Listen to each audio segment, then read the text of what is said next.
آپ نے تو ایک دفعہ یہ بھی کہا تھا اسرائیل کو بھی ایکسیپٹ کرنا ہاں چاہتے تھے. اسرائیل بھی، ہاں چوتھا اسرائیل کو ایکسیپٹ کرنا. اس کے حوالے سے تو ہسٹری ہے نا کہ ہم، آفیشیلی پہلا پاسپورٹ جو ہے نا ہم، پاکستان سے اسرائیل کا جاری ہوا ہے ان کے دور میں. ہم. زلفی بخاری میرا بھائی ہے، اس کی قیادت میں پھر جو چیزیں چلیں، پھر جو ڈیلیگیشنز ہوئے، وہ ساری چیزیں پتہ ہے سب کو. سر میں آپ کو ایک شعر سنانا چاہتا ہوں، آپ کی شاعری کے تو ویسے بھی چرچے. سر یہ ذرا سنیے گا. عمران خان صاحب کی قیادت میں پاکستان کے سروائیول، پاکستان کی غیرت، پاکستان کی خودداری کی جنگ میں یار گرفتاری چھوڑ، جان بھی چلی جائے تو کوئی سنجوا ہوا.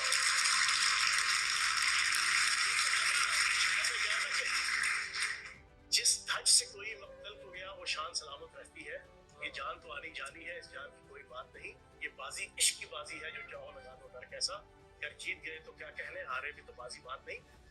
سر آپ نے تو جان دینی تھی خان صاحب کے لیے، ہاں لیکن جب جان دینے کا وقت ہے آپ تو سائڈ پہ ہو گئے. نہیں جان دینی تھی کہ ہم، خان صاحب ہمیں سیدھے رستے پہ چلائیں گے. ہم، خان صاحب کہیں گے کہ آپ اپنے گھر کو اور اپنے ریاست کو آپ آگ لگا دو، تو اس کے لیے نہیں جان دینی تھی.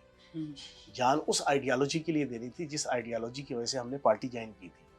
وہ آئیڈیالوجی یہ تھی کہ ہمیں صبح دوپہر شام کہا جاتا تھا پاک فوج زندہ باد، ISI زندہ باد، ریاستی ادارے زندہ باد، ریاست زندہ باد، فرد کچھ نہیں ہے. آپ نے مجھے یہ ایک چیز سنائی ہے، میں آپ کو اس امت مسلمہ کے عظیم نصر باز کی کم از کم 2000 کلپ سنا دوں گا کہ جو بات کہتا تھا اس سے الٹ جناب وہ کر رہا ہے. ٹھیک ہے نا.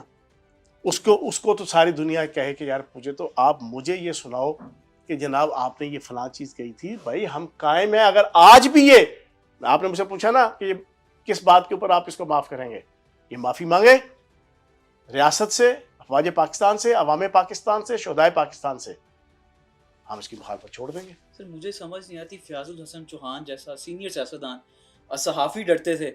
وہ اس لیے ڈرتے تھے کیونکہ آپ انہیں شٹ اپ کال دیتے تھے، صحافیوں کو کہتے تھے آج کے بعد یہ بات نہ ہو. صحافی بیچارے گھبراتے تھے جس فیاض الحسن چوہان سے.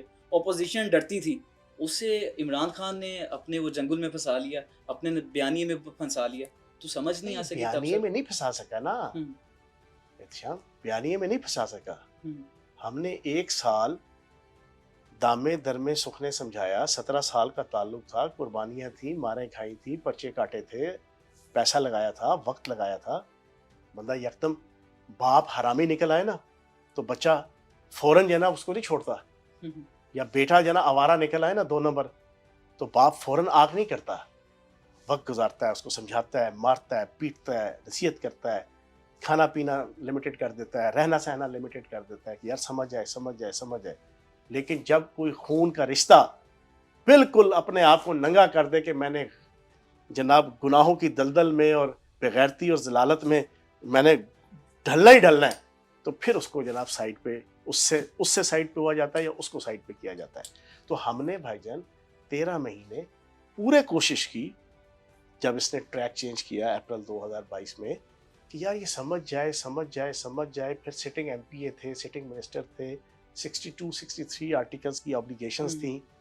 کرتے گئے جیسی اس آبلیگیشن سے نکلے، آپ کا فیبری میں آپ کی اسمبلی فارغ ہوئی، اگلے 2 مہینے سے 1.5 مہینے، ان 1.5 مہینوں میں ہم نے اپنا کٹا کٹی ڈیسیژن تقریباً کر لیا. اور پھر جب 9 مئی ہوا تو اس کے بعد جیل کے اندر 8 دن تسلی سے انالیسس کیا. رب کعبہ کی قسم کھا کے کہہ رہا ہوں، اپنی دونوں والدین جو فوت ہوئے ہیں، ماں باپ، ان کی قسم کھا کے، لا الہ الا اللہ محمد رسول اللہ، مجھے جیل کے اندر کسی نے ایسے بھی انگلی نہیں لگائی. وجہ کیا تھی؟ سنیں نا سن. دوسری، یہی کلمہ پڑھ کے اور اپنے ماں باپ کی قسم کھا کے کہہ رہا ہوں، مجھے جیل کے اندر کسی نے میری کوئی معاشی یا اخلاقی فائل نہیں دکھائی کہ میں رستہ چینج کروں. میں نے خود 13 مہینے جو ساری کی ساری اس تحریک کا انالیسس کیا ہوا تھا، پریکٹیکلی کیا ہوا تھا. پھر میرے بھائی بڑے، میرے بچہ، میرا بہن بھائی ساروں نے کہ یار یہ دشمن کی پوری کیمپین ہے، یہ پاکستان کے حق میں نہیں ہے، یہ زیادتی ہوئی ہے، تباہ و برباد ہو گیا ہے یار پاکستان شہداء کے ساتھ. ابھی چیزیں تو کھلی نہیں نا تھی، ہمیں تو بعد میں چیزیں کھلنا شروع ہوئی نا. پہلے 3 4 5 6 دن تو پتہ ہی نہیں چلا کیا کیا نقصان ہوا تھا. 9 مئی کے بعد آہستہ آہستہ چیزیں باہر آنا شروع ہوئی، کیا کیا تباہی و بربادی اور پھر پلان پورے. تو ہم تو بھائی جان پورے سوچ سمجھ کے، پوری ڈٹرمنیشن کے ساتھ، پورے ارادے کے ساتھ پارٹی چھوڑی تھی اور پورا 1 گھنٹہ پریس کانفرنس کی تھی.